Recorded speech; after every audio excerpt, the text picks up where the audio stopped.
Merci Anne-Rosemary. Vous avez regardé attentivement le traitement des attentats à la télévision française en remarquant quelques différences. Absolument Daniel, cette semaine 2 attentats en France comme vous le savez, un dans un lycée de Grasse et un à l'aéroport d'Orly et comme d'habitude 2 façons bien différentes de traiter les assaillants et cette information dans les médias. Alors en effet à Grasse, le jeune Kylian est immédiatement défini comme fragile et déséquilibré mais à aucun moment le moindre soupçon d'un acte terroriste ou politique. Fusillade dans un lycée de Grasse, un élève de 16 ans a ouvert le feu, le proviseur et 3 autres adolescents ont été blessés par les tirs. La piste terroriste est écartée, l'agresseur est décrit comme fragile et fasciné par les armes. Après une dispute dans sa classe la semaine dernière, le tireur avait publié sur la messagerie de l'école des photos étranges. Un tireur qui pointe son arme sur l'objectif et une photo de corps au sol ensanglanté. Enfin, dernier élément ce matin, on a appris que le tireur s'était procuré ses armes chez ses parents et son grand-père. Visiblement, c'est l'acte fou d'un jeune fragile et fasciné par les armes. Il m'a dit non, j'ai pas fini ma mission. Après cet échange, Kylian est interpellé et placé en garde à vue. La piste terroriste est rapidement écartée par les enquêteurs. Ah oui, il a dit qu'il était en mission quand même. Pourtant, l'enquête autour de Kylian montre qu'il suivait des chaînes de youtubeurs militants d'extrême droite. On peut lire, d'autres éléments publiés en ligne tentent à montrer que le jeune homme était aussi fasciné par une certaine imagerie violente, proche de l'extrême droite américaine ou européenne.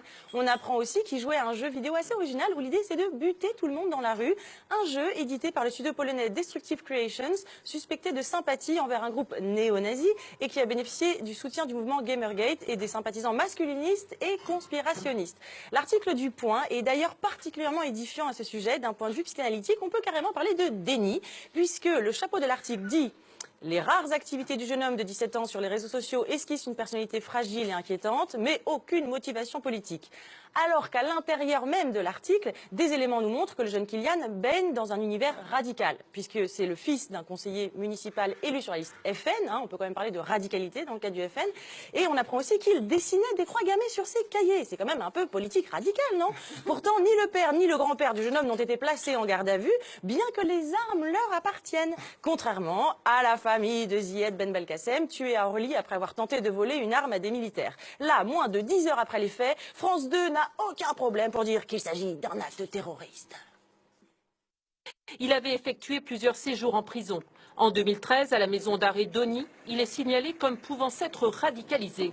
Mais les vérifications à l'époque, comme celle de 2015, n'avaient rien révélé. Comment ce braqueur a-t-il basculé dans le radicalisme? L'enquête commence. Le procureur de Paris a évoqué ce parcours violent et destructeur. Il est également revenu sur le passé judiciaire chargé de cet homme de 39 ans. Et pour François Molins, eh bien, le caractère terroriste de cette attaque ne fait aucun doute. Et il faut attendre le JT du lendemain, le 19 mars, pour qu'on se demande si éventuellement peut-être l'homme n'était pas juste complètement déséquilibré. Sur lui, on retrouve un Coran et de l'argent liquide. Mais pour les enquêteurs, l'homme a plutôt un profil de délinquant. Il n'a jamais été un terroriste, mon fils. Jamais il a fait la prière et il boit. Mais s'il le fait de l'alcool et le cannabis, voilà où on arrive. C'est un choc. Mais qu'est-ce que vous voulez, c'est la fréquentation, puis la drogue, et puis en fin de compte, c'est moi que je paye. L'homme vivait à Garges-les-Gonesse, au 6e étage de cet immeuble. Chez lui, les enquêteurs retrouvent une machette et de la cocaïne. C'est vrai que picoler et prendre de la coke, c'est pas exactement le premier signe de radicalisation islamiste, à la base. Mais qu'à cela ne tienne, il a parlé d'Allah en s'attaquant aux militaires, donc forcément, il a reçu des ordres de Daesh. Apparemment, aucun média n'a l'air d'envisager que des gars borderline puissent péter les plombs et se prendre pour des djihadistes en mission suite à des problèmes psychologiques cumulés à une consommation excessive de psychotropes.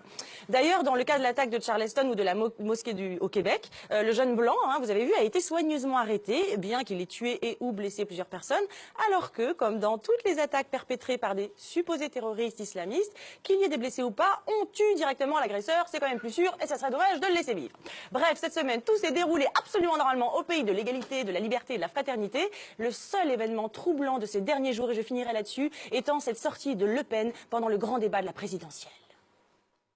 Et c'est sous la pression de ces revendications incessantes, qui sont des revendications vestimentaires, des revendications alimentaires. Non seulement il faut promouvoir la laïcité, mais il faut lutter contre le communautarisme. Alors on est d'accord qu'elle parle de communautarisme et de pression vestimentaire avec derrière elle 3 clones, des hommes blancs environ du même âge, tous habillés en costard-cravate. Mais c'est ça, c'est du communautarisme. Et elle parle de pression alimentaire alors même que son parti fait la chasse au halal et milite pour un menu unique à la cantine. Du coup, je comprends plus rien. Le Pen est-elle en train de nous dire enfin qu'elle va lutter contre son propre parti communautaire où la pression alimentaire et vestimentaire est au plus haut? Ah bah ça serait une bonne nouvelle. Hein.